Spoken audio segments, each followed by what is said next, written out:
반갑습니다. 오늘은 원죄에 대해서 공부하도록 하겠습니다. 먼저 첫 번째 글은요, 스프롤 목사님의 글입니다. 흔히 원죄를 아담과 하와가 저지른 첫 번째 범죄로 생각하는 경향이 있다는 겁니다. 그러나 원죄는 첫 번째 범죄가 아닌 그 결과와 실질적인 범죄를 저지른 인간의 타락하고 부패한 본성을 가리킨다는 겁니다. 성경은 우리가 죄를 지었기 때문에 죄인이 아니라 죄인이기 때문에 죄를 짓는다고 가르칩니다. 우리의 본성은 타락하고 부패했고요. 그런 본성으로부터 우리의 죄가 비롯되었다는 것입니다. 다시 말해서 인류의 타락한 상태, 이것이 곧 원죄라는 의미입니다.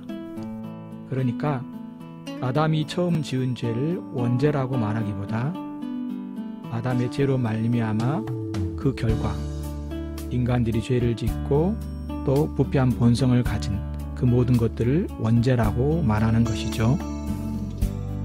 다음 글은요, 제임스 베커 목사님의 글입니다. 여기에서도 원죄에 대해서 잘 설명해 주고 있습니다. 아담은 죄를 범함으로 본성상 죄인이 되었고 아담의 후손들은 죄인으로 태어나 본성상 죄를 짓습니다. 하나님과 그분의 법에 반감을 갖는 천성적인 성향은 아담에게서 유전된 것인데 이것을 전통적으로 원죄라고 부릅니다. 이 말은 성경에 나오지 않습니다. 원죄의 성향이 최초의 인간으로부터 우리에게 전달된 사실이나 원죄가 우리가 생겨난 순간부터 우리 안에 있다는 사실, 혹은 우리가 행하는 모든 죄가 원죄에서 비롯되었다는 사실을 나타내는데 상당히 적절하다라고 그는 말을 하고 있습니다. 그렇습니다. 원죄는 성경에 나오지 않습니다. 이 원죄를 최초로 사용한 사람은 아구스티누스입니다. 자, 다음 글을 보도록 하겠습니다. 자, 이 글은 개혁교회 교유학에 나온 글입니다. 자, 원죄의 개념에 들어있는 진리는 아담의 죄가 모든 죄와 모든 사람이 저지른 죄의 기원이라는 것입니다. 핵심은 우리가 어느 정도 죄의 분량을 물려받고 그 분량에 우리 자신의 죄를 약간 덧붙이는 것이 아니라 이것은 받아들일 수 없는 이분법을 함의한다. 핵심은 우리의 죄, 곧 우리가 죄인이고 죄를 범했으며 죄책을 가졌다는 것은 우리의 머리에 신분을 가진 아담의 죄와 분리된 채 생각될 수 없다는 것이다. 자, 여기에서 강조하고 있는 내용은 아담의 죄를 그의 후손들이 물려받았다. 아담과 후손들이 결코 분리될 수 없다. 그런 개념을 원죄라고 설명하고 있는 것이죠. 자, 다음 글은 송민규 교수님의 글입니다. 원죄와 최초의 죄를 잘 설명해 놓고 있습니다. 자, 먼저 용어의 혼동에 대한 설명을 하고 있는데, 아담이 지은 자범죄, 곧 선악을 알게 하는 나무의 열매를 따먹는 것을 가리켜 최초의 죄라고 한다. First sin이라고 말을 하는 거죠. 그런데 한국 교회에서는 이것을 통상 원죄, 오리지널 sin이라고 그릇되이 지칭한다는 것입니다. 그러나 원죄는 우리 자신의 것이지 아담의 죄에 대한 것이 아니라고 설명을 하고 있습니다. 원죄는 우리가 갖고 태어나는 죄된 상태를 의미한다는 거죠.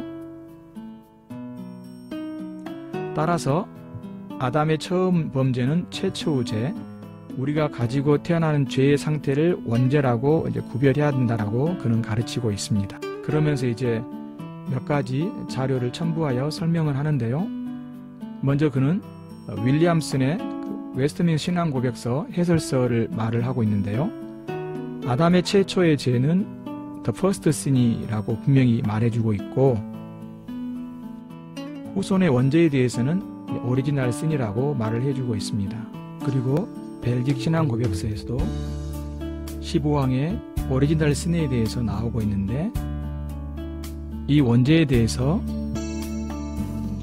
건성의 부패와 또 유전적인 그런 죄인 것을 말씀해 주고 있죠. 그리고 두 번째 스위스 신앙 고백서에서도 이 원죄가 우리의 죄인 것을 말하고 있다고 그가 설명하고 있습니다.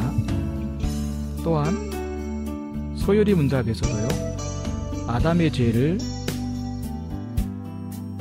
원죄라고 말하기보다 아담의 첫 번째 죄라고 말을 하고 있고, 인류가 겪는 상태를 원죄라고 말을 한다는 거죠.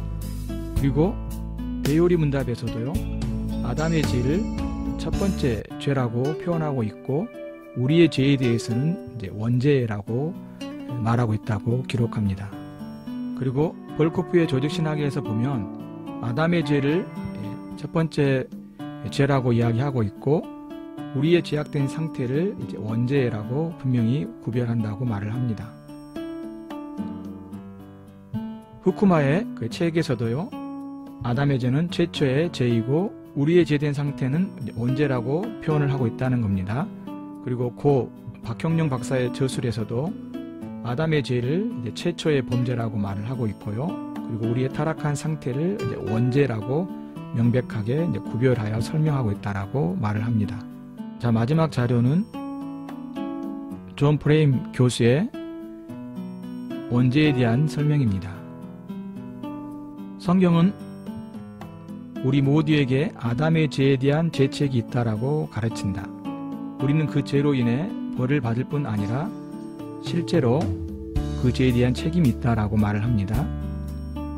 현대인들이 한 개인이 누구의 죄, 심지어 한 조상의 죄에 대해 책임이 있을 수 있다는 것을 받아들이기가 힘들죠. 하지만 우선 우리는 성경이 분명하게 우리의 죄를 가르치는 것을 분명히 해야 된다는 겁니다. 그러면서 이것을 때때로 원죄라고 부른다는 거죠. 그는 이제 이 영혼의 모호성으로 인해 이 영혼을 피할 것이다 라고 말을 하면서 때때로 원죄는 아담이 지은 첫 번째 죄를 의미하고, 또한 아담 안에서의 우리의 죄책을, 그리고 우리의 현재 죄악된 상태를 의미한다라고 말을 합니다. 사람들이 여러 의미로 쓰고 있다는 거죠. 그러면서 그는 웨인 그루뎀의 유전된 죄라는 용어를 이제 그가 사용하겠다는 것이죠. 그러면서 로마서 5장 또 고린도전서 15장에서 유전된 죄에 대한 교리를 분명히 가르친다라고 말을 하고 있습니다. 자, 정리하면 원죄는 아담의 죄라기보다도요, 아담의 죄로 말미암아 인간인 우리가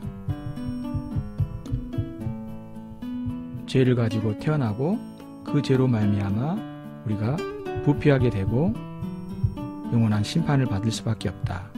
죄에 대한 책임이 있다. 그런 내용이 이제 원죄에 대한 의미라는 것이죠. 이상으로 해서 원죄에 대한 강의를 마치도록 하겠습니다. 감사합니다.